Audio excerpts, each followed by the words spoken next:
గ్రామస్తులు చెప్తున్న వివరాల ప్రకారం తెలుస్తోంది. అయితే నిఖిల్ శృతి మధ్య ప్రేమాయణం కంటిన్యూ సాగుతోంది.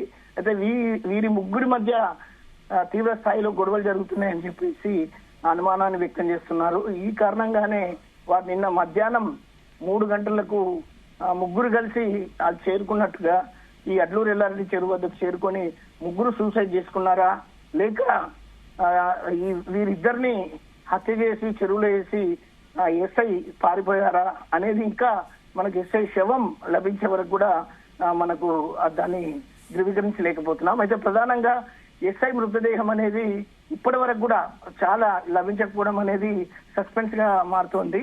అయితే ఒకవేళ ఎస్ఐ బతికి ఉంటే వారిద్దరిని కూడా చెరువులో చంపేసి పడేశారా, లేకపోతే ఒకవేళ వీరిద్దరే కలిసి ఎస్ఐని ఎక్కడైనా చంపిపాత పెట్టి వీళ్ళు వచ్చి ఇక్కడ ఆత్మహత్య చేసుకున్నారా అనేది ఈ కోణంలో పోలీసులు తీవ్ర స్థాయిలో దర్యాప్తు సాగిస్తున్నారు.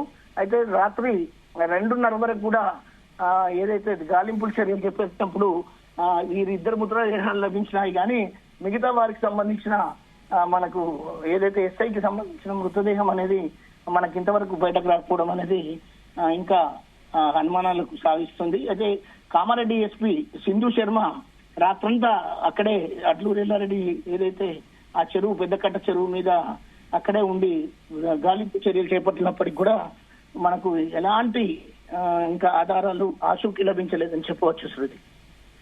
అయితే ఈ ఎస్ఐగా పనిచేస్తున్న సాయి కుమార్ కి ఆల్రెడీ పెళ్లైనట్లుగానే ఏమన్నా తెలుస్తోందా? అతని కుటుంబ సభ్యులు ఏమంటున్నారు?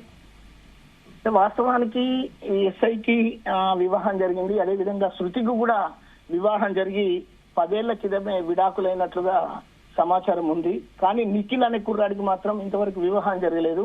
అయితే ఈ ఏదైతే శృతి పట్ల పోలీసు వర్గాల్లో మాత్రం గతం నుండే అనేక ఆమె పట్ల కొద్దిగా అంటే ఆమె కొద్దిగా డిఫరెంట్ క్యాండిడేట్ అని చెప్పేసి ఆమె అయితే గతంలో అనేక ఆరోపణలు కూడా ఉన్నట్లుగా పోలీసు వర్గాల్లో చర్చనీయాంశం అవుతుంది. అయితే శృతి ట్రాప్ లో ఎస్ఐ అప్పట్లో అక్కడ పనిచేస్తున్నప్పుడు ట్రాప్ లో పడ్డారు.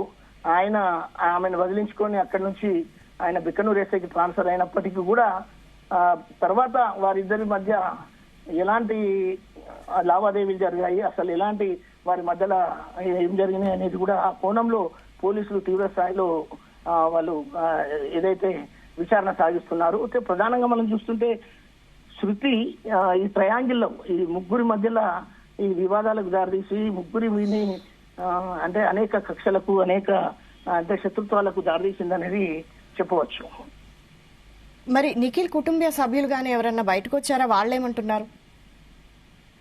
గ్రామస్తులు మనకు తెలుస్తున్న వివరాల ప్రకారం అక్కడున్న ఏదైతే బీబీపేట్ పోలీస్ స్టేషన్ బీబీపేట్ సొసైటీలో కంప్యూటర్ ఆపరేటర్ గా నిఖిల్ పనిచేస్తున్నారు. అయితే కంప్యూటర్ ఆపరేటర్ గా పనిచేస్తున్న క్రమంలోనే చాలా కాలంగా బీబీపేట్ పోలీస్ స్టేషన్ లో కానిస్టేబుల్ గా పనిచేస్తున్న శృతితోటి అంటే చిట్టాపట్టాలు వేసుకొని తిరగడం, వారి మధ్య ప్రేమాయణము గాఢంగానే సాగింది అనేది కూడా వీరిద్దరి మధ్యకు ఎస్ఐ దూరి వచ్చిందో అని చెప్పేసి అప్పటి నుంచి వారి మధ్యలో తీవ్ర స్థాయిలో అంటే కొద్దిగా కలతలు జరిగినాయి, అనుమానాలకు దారితీసినాయి, గొడవలు జరిగినాయి అనేది కూడా గ్రామస్తులు చెప్తున్న వివరాల ప్రకారం మనకు తెలుస్తుంది.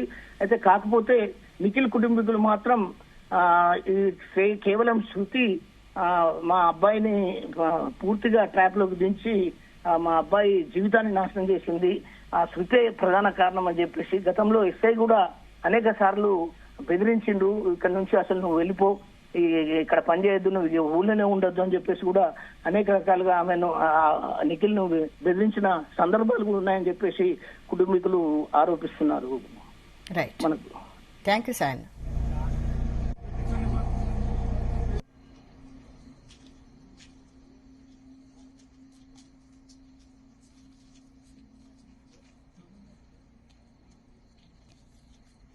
ఇలియాస్ పక్కుండి పోయి